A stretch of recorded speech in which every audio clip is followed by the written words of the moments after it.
ओम शांति। आज 13 जून 2025 बाबा के महावाक्य हैं। मीठे बच्चे, इस बेहद के खेल में तुम आत्मा रूपी एक्टर पार्टधारी हो। तुम्हारा निवास स्थान है स्वीट साइलेंस होम, जहां अब जाना है। प्रश्न: जो ड्रामा के खेल को यथार्थ रीति जानते हैं, उनके मुख से कौन से शब्द नहीं निकल सकते हैं? उत्तर: यह ऐसा नहीं होता था तो ऐसे होता, यह होना नहीं चाहिए। ऐसे शब्द ड्रामा के खेल को जानने वाले नहीं कहेंगे। तुम बच्चे जानते हो, यह ड्रामा का खेल जो मिसल फिरता रहता है। जो कुछ होता है सब ड्रामा में नूंद है, कोई फिक्र की बात नहीं है। ओम शांति। बाप जब अपना परिचय बच्चों को देते हैं तो बच्चों को अपना परिचय भी मिल जाता है। सब बच्चे बहुत समय देही अभिमानी होकर रहते हैं। देही अभिमानी हो तो बाप का यथार्थ परिचय हो, परंतु ड्रामा में ऐसे है नहीं। भल कहते भी हैं भगवान गॉड फादर है, रचता है, परंतु जानते नहीं हैं। शिवलिंग का चित्र भी है, इतना बड़ा तो वह है नहीं। यथार्थ रीति ना जानने के कारण बाप को भूल जाते हैं। बाप है भी रचता, ज़रूर रचेंगे भी नई दुनिया। तो ज़रूर हम बच्चों को नई दुनिया की राजधानी का वर्षा होना चाहिए। स्वर्ग का नाम भी भारत में मशहूर है, परंतु समझते कुछ भी नहीं। कहते हैं फलाना मरा स्वर्ग पधारा। अब ऐसे कभी होता है क्या? अभी तुम समझते हो हम सब तुच्छ बुद्धि थे, नंबरवार तो कहेंगे ना। मुख्य के लिए ही समझानी है कि मैं इनमें आता हूँ, बहुत जन्मों वाले अंतिम शरीर में। यह है नंबर 1। बच्चे समझते हैं अभी हम उनके बच्चे ब्राह्मण बन गए। यह सब है समझ की बातें। बाप इतना समय से समझाते ही रहते हैं, नहीं तो सेकंड की बात है बाप को पहचानना। बाप कहते हैं मुझे याद करेंगे तो तुम्हारे विक्रम विनाश होंगे। निश्चय हो गया, फिर कोई भी बात में प्रश्न आदि उठ नहीं सकता। बाप ने समझाया है तुम पावन थे जब शांति धाम में थे। यह बातें भी तुम ही बाप द्वारा सुनते हो, दूसरा कोई सुना न सके। तुम जानते हो हम आत्माएं कहाँ की रहवासी हैं। जैसे नाटक के एक्टर्स कहेंगे हम यहाँ के रहवासी हैं, कपड़ा बदलकर स्टेज पर आ जाएंगे। अभी तुम समझते हो हम यहाँ के रहवासी नहीं हैं, यह एक नाटकशाला है।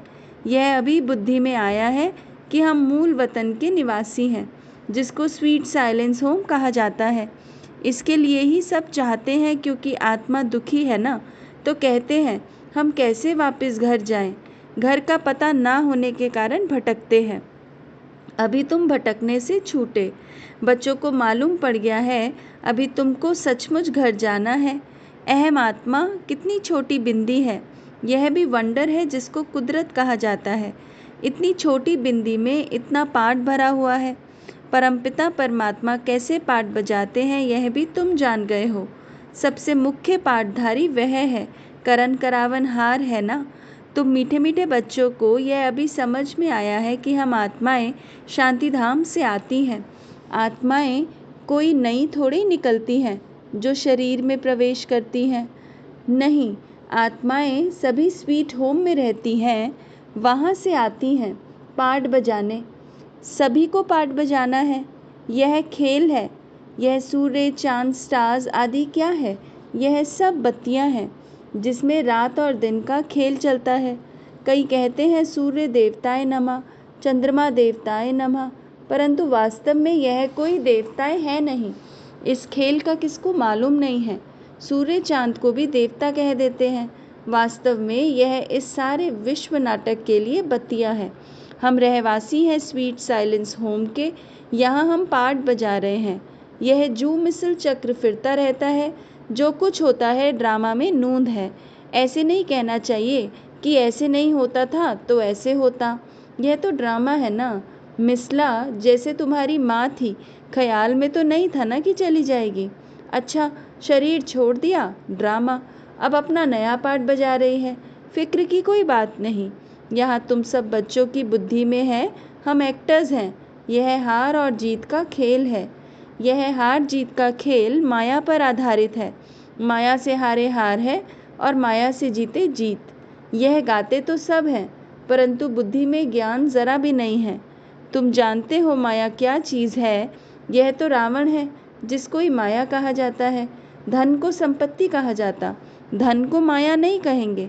मनुष्य समझते हैं इनके पास बहुत धन है, तो कह देते माया का नशा है। लेकिन माया का नशा होता है क्या?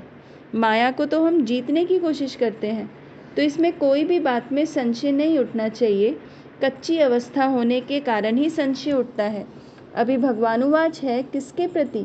आत्माओं के प्रति। भगवान तो ज़रूर शिव ही चाहिए, जो आत्माओं प्रति कहे। श्री कृष्ण तो देहधारी है, वह आत्माओं प्रति कैसे कहेंगे? तुमको कोई देहधारी ज्ञान नहीं सुनाते हैं। बाप को तो देह है नहीं, और तो सबको देह है। जिनकी पूजा करते हैं उनको याद करना तो सहज है। ब्रह्मा विष्णु शंकर को कहेंगे देवता, शिव को भगवान कहते हैं। ऊँचते ऊँच भगवान, उनको देह है नहीं। यह भी तुम जानते हो, जब मूल वतन में आत्माएं थी तो तुमको देह थी नहीं, तुम आत्माएं थी। यह बाबा भी आत्मा है, सिर्फ वह परम है। इनका पाठ गाया हुआ है, पाठ बजाकर गए हैं, तभी पूजा होती है। परंतु एक भी मनुष्य नहीं जिसको यह मालूम हो। 5000 वर्ष पहले भी परमपिता परमात्मा रचता आया था। वह है ही हेवनली गॉड फादर। हर 5000 वर्ष बाद कल्प के संगम पर वह आते हैं, परंतु कल्प की आयु लंबी चौड़ी कर देने से सब भूल गए हैं। तुम बच्चों को बाप बैठ समझाते हैं, तुम खुद कहते हो बाबा हम आपसे कल्प कल्प मिलते हैं और आपसे वर्षा लेते हैं, फिर कैसे गवाते हैं? यह बुद्धि में है। ज्ञान तो अनेक प्रकार के हैं, परंतु ज्ञान का सागर भगवान को ही कहा जाता है। अब यह भी सब समझते हैं विनाश होगा ज़रूर। आगे भी विनाश हुआ था, कैसे हुआ था यह किसको भी पता नहीं है। शास्त्रों में तो विनाश के बारे में क्या क्या लिख दिया है। पांडव और कौरवों की युद्ध कैसे हो सकती? अभी तुम ब्राह्मण हो संगम पर, ब्राह्मणों की तो कोई लड़ाई है नहीं। बाप कहते हैं तुम हमारे बच्चे हो, नॉन वायलेंस, डबल अहिंसक। अभी तुम निर्विकारी बन रहे हो, तुम ही बाप से कल्प कल्प वर्षा लेते हो। इसमें कुछ भी तकलीफ की बात नहीं। नॉलेज बड़ी सहज है। 84 जन्मों का चक्र तुम्हारी बुद्धि में है। अभी नाटक पूरा होता है, बाकी थोड़ा टाइम है। तुम जानते हो अभी ऐसा समय आने वाला है जो साहूकारों को भी अनाज नहीं मिलेगा, पानी नहीं मिलेगा। इसको कहा जाता है दुख के पहाड़। खूने नाहक खेल है ना, इतने सब खत्म हो जाएंगे। कोई भूल करते हैं तो उनको दंड मिलता है। इन्होंने क्या भूल की है? सिर्फ एक ही भूल की है, जो बाप को भूले हैं। तुम तो बाप से राजाई ले रहे हो, बाकी मनुष्य तो समझते हैं मरे कि मरे। महाभारत लड़ाई थोड़ी भी शुरू हुई तो मर जाएंगे। तुम तो जीते हो ना, तुम ट्रांसफ़र होकर अमरलोक में जाते हो इस पढ़ाई की ताकत से। पढ़ाई को सोर्स ऑफ इनकम कहा जाता है। शास्त्रों की भी पढ़ाई है, उससे भी इनकम होती है, परंतु वह पढ़ाई है भक्ति की। अब बाप कहते हैं मैं तुमको इन लक्ष्मी नारायण जैसा बनाता हूँ। तुम अभी स्वच्छ बुद्धि बनते हो। तुम जानते हो हम ऊँचते ऊँच बनते हैं, फिर पुनर्जन्म लेते लेते नीचे उतरते हैं। नए से पुराना होता है, सीढ़ी ज़रूर उतरनी पड़े ना। अभी सृष्टि की भी उतरती कला है। चढ़ती कला थी तो इन देवताओं का राज्य था, स्वर्ग था। अभी नर्क है। अभी तुम फिर से पुरुषार्थ कर रहे हो स्वर्गवासी बनने के लिए। बाबा बाबा करते रहते हो, ओ गॉड फादर कह पुकारते हैं, परंतु वह थोड़ी समझते हैं कि यह वह आत्माओं का बाप ऊँचते ऊँच है, हम उनके बच्चे, फिर दुखी क्यों? अभी तुम समझते हो दुखी भी होना ही है। यह दुख और सुख का खेल है ना। जीत में सुख है, हार में दुख है। बाप ने राज्य दिया, रावण ने छीन लिया। अभी तुम बच्चों की बुद्धि में है बाप से हमको स्वर्ग का वर्षा मिलता रहता है। बाप आया हुआ है, अभी सिर्फ बाप को याद करना है तो पाप कट जाए। जन्म जन्मांतर का सिर पर बोझा है ना, यह भी तुम जानते हो। तुम कोई बहुत दुखी नहीं होते हो, कुछ सुख भी है, आटे में नमक, जिसको कागविष्टा समान सुख कहा जाता है। तुम जानते हो सर्व का सद्गति दाता एक ही बाप है। जगत का गुरु भी एक ठहरा। वानप्रस्थ में गुरु किया जाता है। अभी तो छोटे को भी गुरु करा देते कि अगर मर जाए तो सद्गति को पाएंगे। बाप कहते हैं वास्तव में किसको भी गुरु नहीं कह सकते। गुरु वह है जो सद्गति दे। सद्गति दाता तो एक ही है, बाकी क्राइस्ट, बुद्ध आदि कोई भी गुरु नहीं। वे आते सबको सद्गति मिलती है क्या? क्राइस्ट आया, उनके पीछे सब आने लगे जो भी उस धर्म के थे। फिर उनको गुरु कैसे कहेंगे, जबकि ले आने लिए निमित्त बने हैं। पतित पावन एक ही बाप को कहते हैं। वह सबको वापस ले जाने वाला है, स्थापना भी करते हैं। सिर्फ सबको ले जाएं तो प्रलय हो जाए। प्रलय तो होती नहीं। सर्वशास्त्र में शिरोमणि श्रीमद् भगवद गीता गाई हुई है। गायन है, यदा यदा ही धर्मस्य। भारत में ही बाप आते हैं। स्वर्ग की बादशाही देने वाला बाप है, उनको भी सर्वव्यापी कह देते। अभी तुम बच्चों को खुशी है कि नई दुनिया में सारे विश्व पर एक हमारा ही राज्य होगा। उस राज्य को कोई छीन नहीं सकता। यहाँ तो टुकड़े टुकड़े पर आपस में कितना लड़ते रहते हैं। तुमको तो मज़ा है, खग्गियाँ मारनी है। कल्प कल्प बाबा से हम वर्षा लेते हैं तो कितनी खुशी होनी चाहिए। बाप कहते हैं मुझे याद करो, फिर भी भूल जाते हैं। कहते हैं बाबा योग टूट जाता है। बाबा ने कहा है योग अक्षर निकाल दो, यह तो शास्त्रों का अक्षर है। बाप कहते हैं मुझे याद करो, यह योग भक्ति मार्ग का अक्षर है। बाप से बादशाही मिलती है स्वर्ग की। उनको तुम याद नहीं करेंगे तो विक्रम विनाश कैसे होंगे, राजाई कैसे मिलेगी। याद नहीं करेंगे तो पद भी कम हो जाएगा, सज़ा भी खाएंगे। यह भी अकल नहीं है, इतने बेसमझ बन पड़े हैं। मैं कल्प कल्प तुमको कहता हूँ मामेकम याद करो, जीते जी इस दुनिया से मर जाओ। बाप की याद से तुम्हारे विक्रम विनाश होंगे और तुम विजय माला का दाना बन जाएंगे। कितना सहज है। ऊंचते ऊंच शिव बाबा और ब्रह्मा दोनों हाईएस्ट हैं। वो पारलौकिक और यह अलौकिक। बिल्कुल साधारण टीचर है। वह टीचर्स फिर भी सज़ा देते हैं, यह तो पुचकार देते रहते हैं।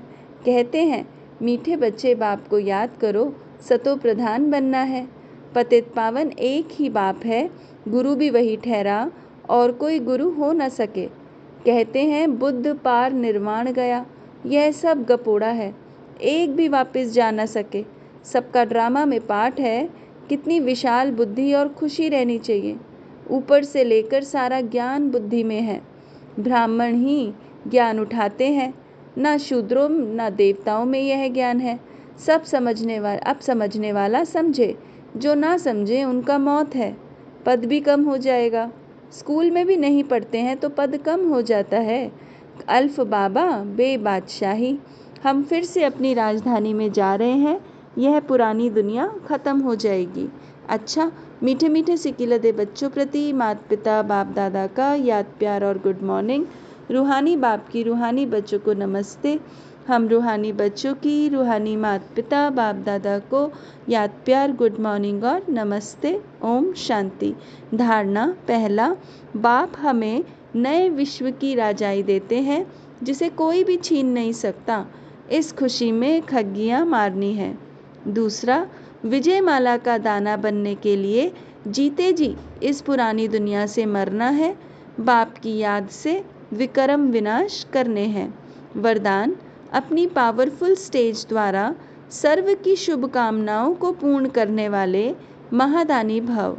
पीछे आने वाली आत्माएं थोड़े में ही राजी होंगी, क्योंकि उनका पाठ ही कना दाना लेने का है। तो ऐसी आत्माओं को उनकी भावना का फल प्राप्त हो, कोई भी वंचित ना रहे, इसके लिए अभी से अपने में सर्व शक्तियाँ जमा करो। जब आप अपनी संपूर्ण पावरफुल महादानी स्टेज पर स्थित होंगे तो किसी भी आत्मा को अपने सहयोग से महादान देने के कर्तव्य के आधार से शुभ भावना का स्विच ऑन करते ही नज़र से निहाल कर देंगे। स्लोगन, सदा ईश्वरीय मर्यादाओं पर चलते रहो तो मर्यादा पुरुषोत्तम बन जाएंगे। ओम शांति।